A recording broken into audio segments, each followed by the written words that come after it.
From a distance, the hills along the Cambodia-Thailand border seem timeless.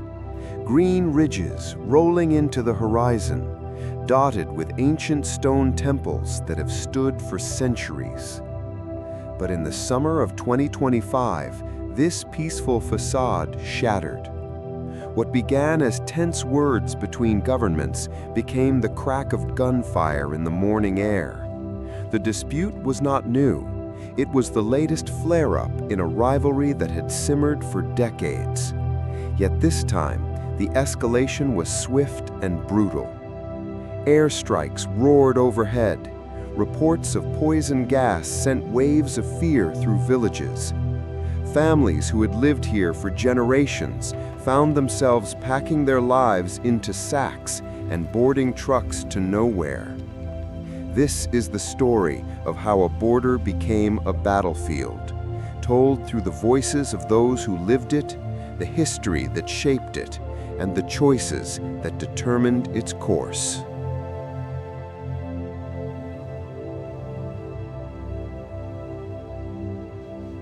A border is not just a line on a map, it is a living memory. For Cambodia and Thailand, that memory is long and complicated. The Preah Vihar temple, perched high on a cliff, has been claimed by both nations, its stones bearing witness to centuries of shifting power. Imagine two neighbors whose backyards overlap, each convinced the land is theirs. Over time, fences are built, torn down, rebuilt again, but the argument never truly ends. That is the reality here. In the decades before 2025, there were skirmishes, diplomatic protests, and uneasy truces, but the grievances ran deep, woven into national pride and historical wounds. And like dry grass in the heat, all it needed was a spark.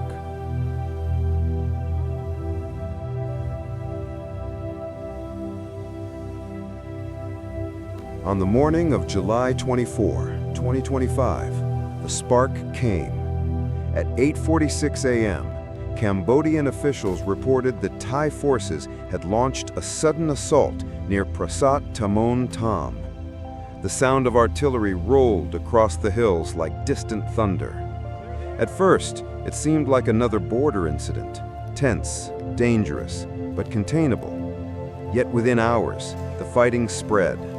By nightfall, multiple flashpoints along the frontier were ablaze with gunfire. In conflicts like these, escalation is a chain reaction. One shot leads to another. One position falls, another is attacked. And soon, the momentum takes on a life of its own. As the days passed, the conflict intensified.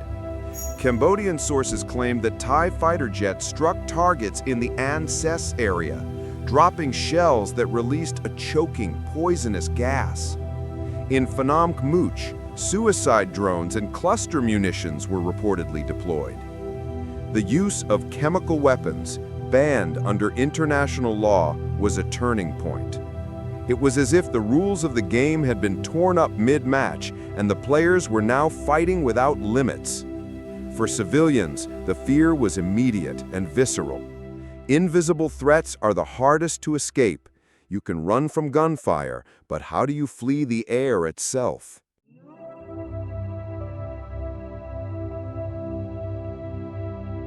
War does not knock politely. It bursts through the door. In the border provinces, families left behind their homes, their fields, their animals. More than 134,000 people were evacuated to safety zones. Schools closed, markets emptied.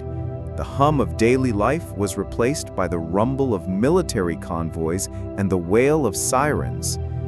Over 400,000 Cambodian workers in Thailand returned home, fearing discrimination and violence. For many, the journey was not just about finding safety, it was about leaving behind everything they had built, unsure if they would ever return.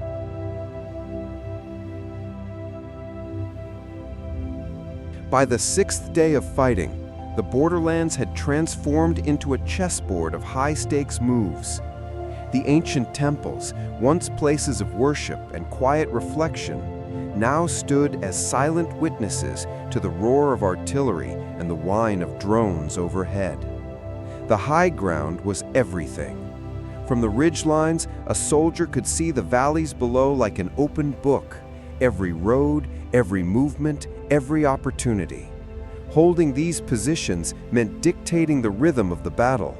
Losing them meant vulnerability, exposure, and the risk of being surrounded.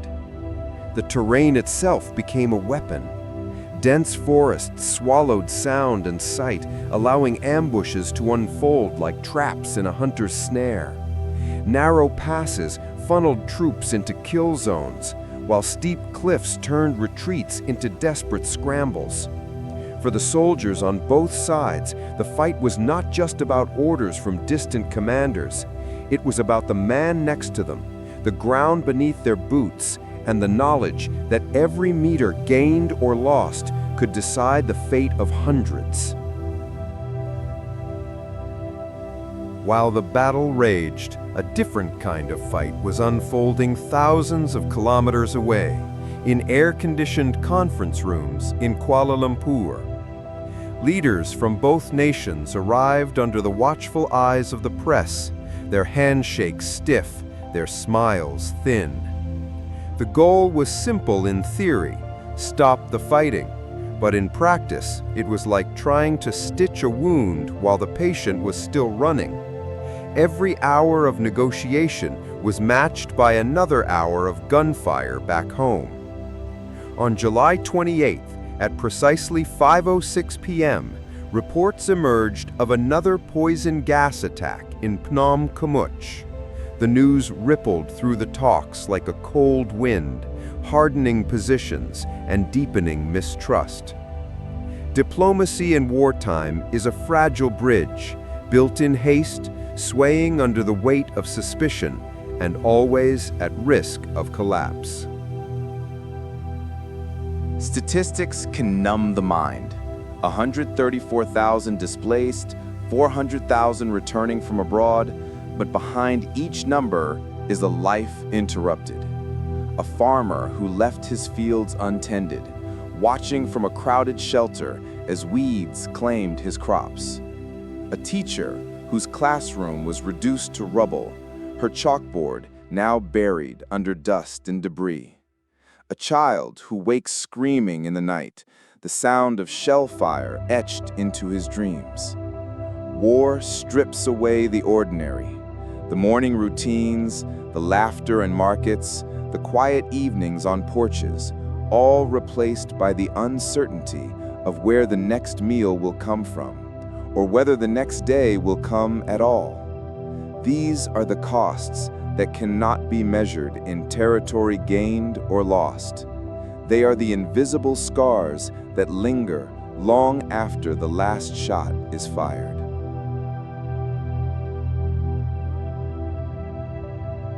The alleged use of chemical weapons sent shockwaves far beyond Southeast Asia. In Geneva, human rights groups called for urgent investigations. In New York, the UN Security Council convened emergency sessions. ASEAN, caught between its principles and its politics, faced mounting pressure to mediate. Every statement, every press release became part of the battlefield, a war of words layered atop the war of weapons. Allies were courted, accusations traded, and the court of global opinion became as contested as the border itself. For the people living through it, these distant debates felt both vital and irrelevant. Vital because international pressure might bring peace. Irrelevant because peace was still a promise, not a reality.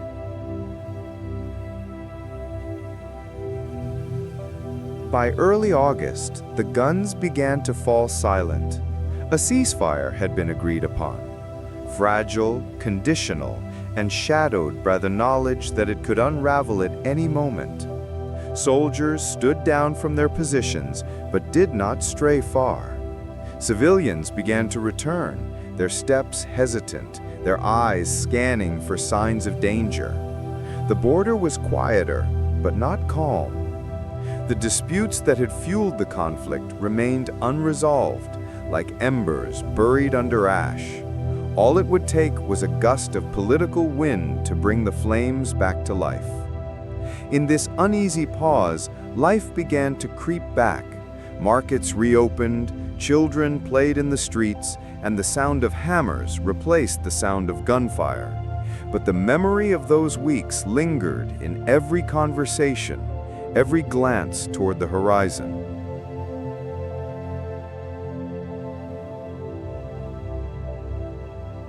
The 2025 border conflict between Thailand and Cambodia was more than a clash of armies. It was a collision of histories, identities, and the fragile rules that hold nations together.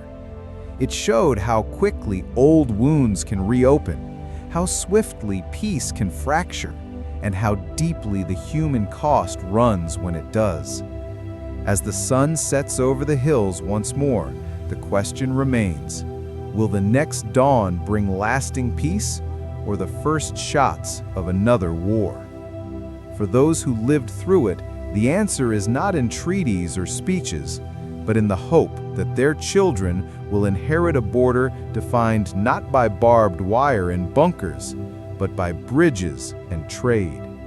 And perhaps, one day, the only battles fought here will be the ones told in history books.